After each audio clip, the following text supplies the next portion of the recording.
Hey there, beautiful souls.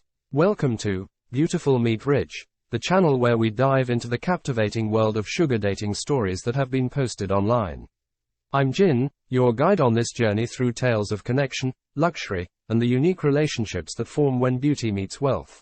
Have you ever wondered what happens when sugar and spice meet the sweet life? Well, you're in for a treat. We're here to share real stories from the sugar dating community, unfiltered and straight from the source.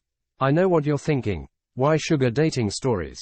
Well, let me tell you, these tales are more than just glamorous dates and luxurious lifestyles. They're about human connections, experiences, and the unexpected twists that life throws our way.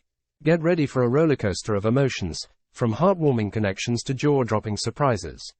We're here to entertain, inform, and maybe even inspire a little. So, whether you're a sugar baby, sugar daddy, or just someone curious about this fascinating world, you're in the right place. Don't forget to subscribe, hit that notification bell, and join our growing community of beautiful souls. You won't want to miss out on the stories we have in store for you. Let the journey begin. In our first story, a young woman says, "I was a sugar baby on and off for years. Like any job, it's a mixed bag. Like any job, it gets old after a while. The big difference between it and a straight job is that you control everything, which also means that all the risks are on you to mitigate to the best of your ability. You pick who to meet and make an arrangement with, you set your hours, you get cash to do with as you please. That might all sound great, but it can be horrible if you don't have excellent street smarts and intuition. You have to be hyper aware to do it safely. You will be alone with men who you don't know well, who feel like you owe them something, because you do if you want to get paid. This job is 100% paid companionship, including sex in almost all cases. There's also some myth that sex work is unskilled. It's definitely not. Being a sugar baby takes a lot of natural and learned social abilities. You have to be able to play girlfriend for a wide variety of men, not to mention have some sexual abilities worth paying for. It's actually a pretty challenging job. 90% of it is being able to talk about anything, while making him feel like the center and king of your universe for those hours every week. That's not easy with someone who you would never probably date for free. It requires a lot of patience and intuitive people skills to do that every single week for a long time.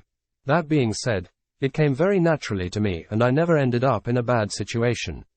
I enjoyed it while I enjoyed it, then I quit. Knowing when to get out and having a plan to do so is another important factor in being a sex worker.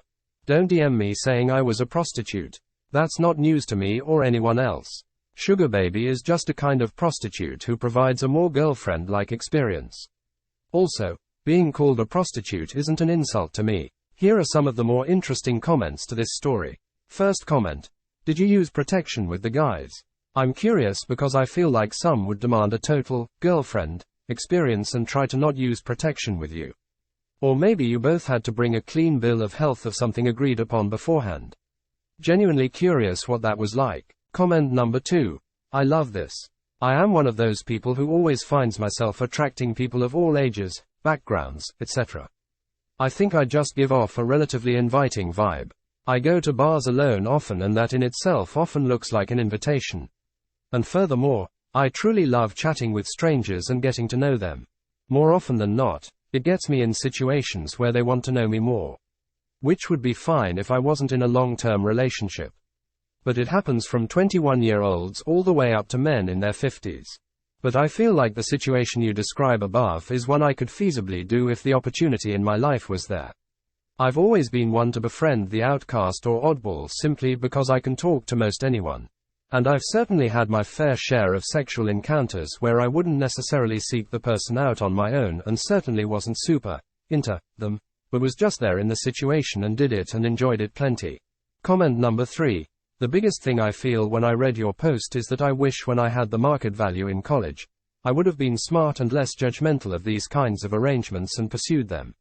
But I knew everything at 20. Now, not so much. Comment number 4. Oh my god people. It's 2023. It's about time we stop looking down on sex workers and giving them shit because of their profession. Geez. She's not hurting anyone and it doesn't directly affect your life. You don't know what people have gone through and their struggles or why they entered sex work in the first place. Let people be. Damn. On to our next story. Former sugar baby here. It's something I did for a few months, and it was a great way to help me out of a difficult financial situation. To start off, before any sugar relationship starts, there is usually a platonic meet and greet over coffee or dinner or drinks so both parties can see if they actually like each other. Out of every 3 meet and greets I went to, I probably only saw one again. There's no sex and usually no money is exchanged, although I have been given money at meet and greets a few times. Sometimes you will also discuss allowance at the meet and greet, but you can also do this before or after. Allowance is always agreed upon before any actual dates, and it can either be a monthly or weekly amount, or pay per meet, ppm. I used to always do ppm. Once that's all established, you start having dates with your sugar daddy. These can be anything from hotel meetups for just sex, to going to an art show, dinner, and drinks, before heading back to his place for sex. It's never said out loud, but sex is absolutely expected. In my experience, most guys who are sugar daddies are very busy businessmen who don't have the time or energy to sustain a real relationship. The money ensures that everything will go smoothly, and they still get a genuine, or what I make seem to be genuine, emotional, fun, and intimate experience. I enjoyed sugaring when I did it, because it was a good way for me to make money, while still being in control of who I spent time with. Here are some of the comments to this story. First commenter. Did you go out with a lot of very old men? Sorry, I didn't mean it to be offensive. It's just there's a stereotype that sugar daddies are old men, but I want to know if there are sugar daddies that aren't that old, like probably around their late 30s. Second comment. How did you go about meeting them or get involved with your sugar dates? Third comment. What do you do now, and did sugaring help get you where you wanted to be? Last comment. Do you know about any sugar baby blogs or whatever from Germans? I only ever see ones from American girls. That's going to do it for this video, sugar seekers. I'm Jin, and this is Beautiful Meet Rich. Stay beautiful, stay rich, and I'll see you in the next video.